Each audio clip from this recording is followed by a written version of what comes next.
Setelah sebelumnya kita telah membahas tentang topik yang berjudul ajaran Islam di dalam anime Fate Series tentang Gilgamesh dan kisah Nabi Nuh alaihissalam, serta satu lagi topik yang berjudul ajaran Islam di dalam anime Fate Series tentang Holy Grail dan bahayanya syirik. Nah, pada kesempatan kali ini saya akan membahas tentang topik yang berjudul review anime Islami The Journey buatan Arab Saudi. Oke, tanpa berlama-lama lagi, mari langsung saja kita kupas artikelnya.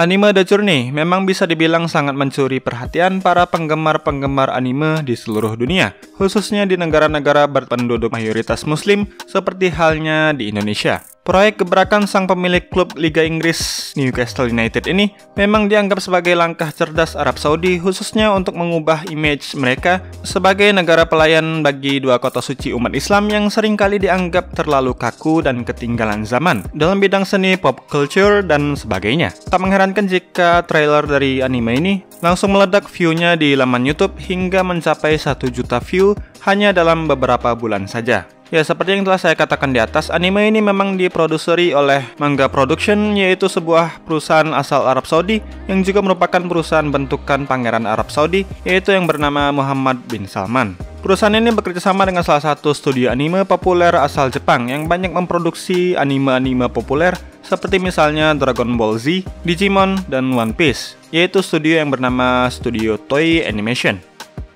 Sebenarnya anime The Journey ini adalah proyek kedua yang dikerjakan oleh kerjasama dua perusahaan tersebut.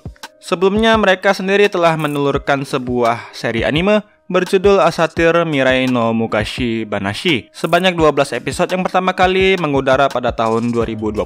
Namun sayang, anime tersebut kurang dianggap sukses karena hanya bisa menghasilkan rating 6,00 di situs-situs penggemar anime. Saya sendiri pernah menonton anime tersebut, dan sepertinya saya cukup paham mengapa anime itu bisa dianggap gagal di pasaran.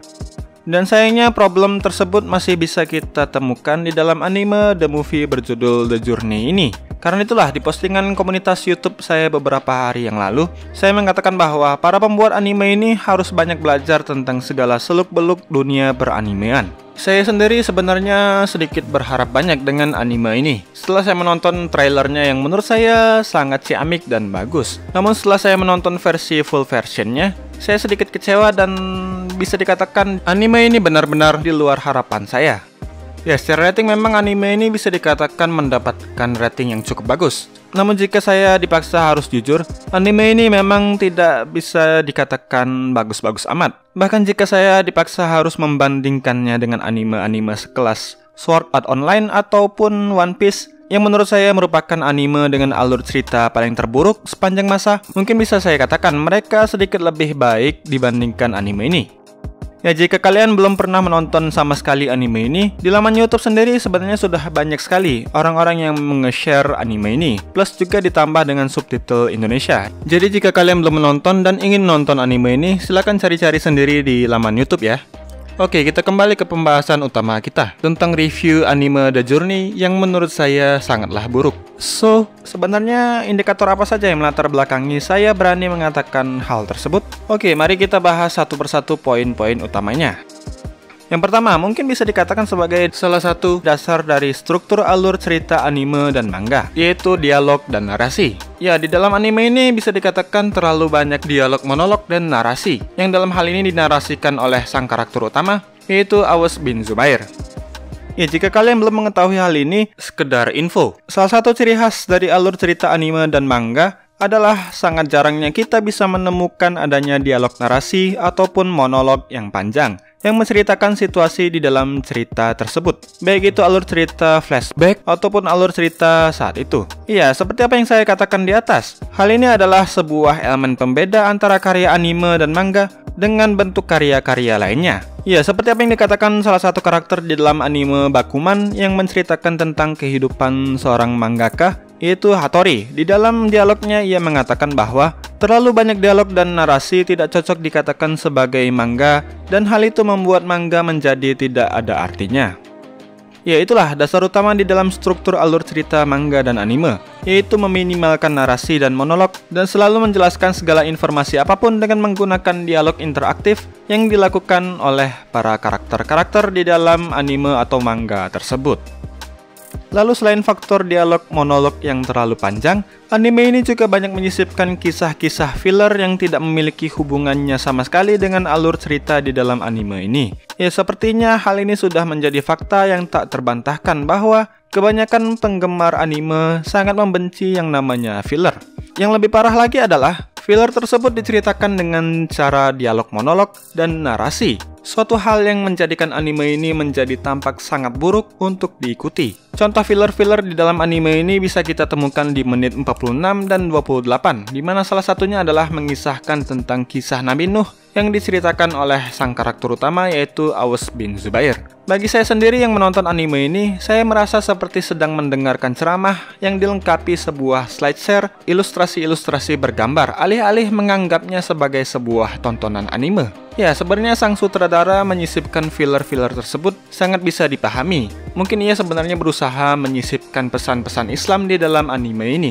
Namun, karena eksekusinya yang sangat kacau, menjadikan pesan tersebut menjadi terlalu nampak seperti menceramahi dan tidak penting sama sekali. Hal yang menjadikan para penonton yang seharusnya dapat menyerap dengan baik pesan-pesan tersebut justru menjadi bosan karena mendengarkan dialog-dialog monolog tersebut.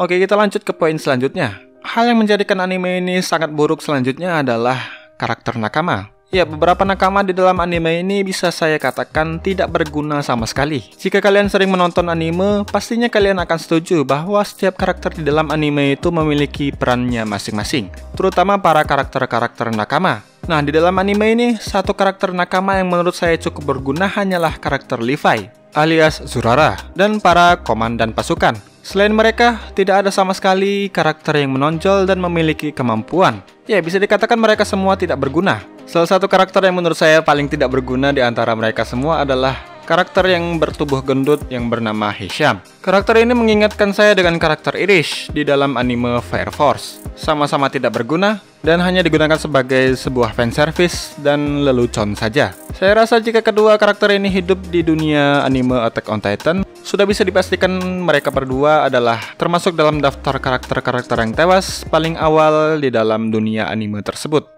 Oke, kita ke poin yang keempat. Yang keempat adalah adegan sebab akibat dan motivasi setiap karakter yang bisa dikatakan menurut saya kurang greget. Ya, motivasi Aws sebagai protagonis yang ikut berperang karena ingin menebus dosa-dosanya di masa lalu bisa dikatakan sudah sangat pas untuk disematkan kepada karakter utama. Namun yang menurut saya menjadi aneh adalah karakter Zurara alias Levi. Ia mengatakan ikut berperang untuk mengenyangkan perut dan ia bahkan beradu pedang serta bertarung 1 lawan 1 melawan Aws. Pertandingan antara keduanya sebenarnya berjalan imbang, namun entah mengapa Zurara justru mengalah pada pertarungan tersebut dan memutuskan untuk mengikuti Aws.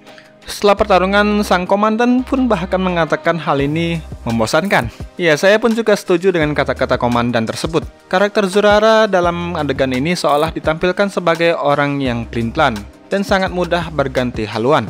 Kalau saya yang menjadi penulis skenario dari film ini, mungkin yang bisa saya pikirkan adalah membiarkan kedua karakter tersebut berjalan dengan ideologinya masing-masing. Sehingga karena sebuah keterpaksaan, akhirnya mereka harus melawan musuh yang jauh lebih kuat. Barulah setelah itu, mereka dipaksa untuk menyatukan kekuatan untuk melawan musuh yang kuat tersebut. Saya rasa alur cerita yang seperti itu lebih familiar dan juga bisa dikatakan lebih masuk akal. Oke, kita masuk ke poin terakhir tentang alasan kenapa menurut saya anime ini adalah anime yang cukup buruk. Yang terakhir adalah ending yang bahagia namun kurang greget. Awalnya saya kira ending dari anime ini adalah memperlihatkan tentang adegan Aws akan membunuh Abraha dengan tangannya sendiri. Namun ternyata tebakan saya itu salah besar. Ya, ini memang salah satu kelemahan dari sebuah karya fiksi yang terinspirasi langsung dari kisah nyata. Ya, sebenarnya jika sang penulis berani untuk sedikit bereksperimen pada alur ceritanya dan membuat adegannya lebih dramatis, semua itu bisa dikatakan tidak ada masalah. Namun yang saya herankan justru adalah jika sang penulis berani memasukkan karakter-karakter protagonis fiktif di dalam kisah tersebut, mengapa ia sama sekali tidak berani membuat alur cerita yang memperlihatkan Aws membunuh Abraha? Iya, overall walaupun bisa dibilang anime ini masih memiliki banyak kelemahan, namun beberapa poin seperti misalnya adegan pertarungan dan karakter Abraha sebagai karakter antagonis bisa dikatakan cukup epik. Selain itu, adegan kematian beberapa protagonis juga bisa dikatakan sangat baik dan tidak terduga sama sekali. Namun yang jelas, dengan hadirnya anime Barokah The Journey ini bisa menjadi batu loncatan bagi negara-negara mayoritas Islam lainnya untuk bisa mengikuti langkah Arab Saudi menghadirkan karya anime-anime yang mengangkat budaya dan kultur lokal masing-masing. Namun yang saya harapkan adalah karya-karya tersebut tetap menggunakan pattern, struktur anime, dan struktur alur cerita anime yang baik pula tentunya.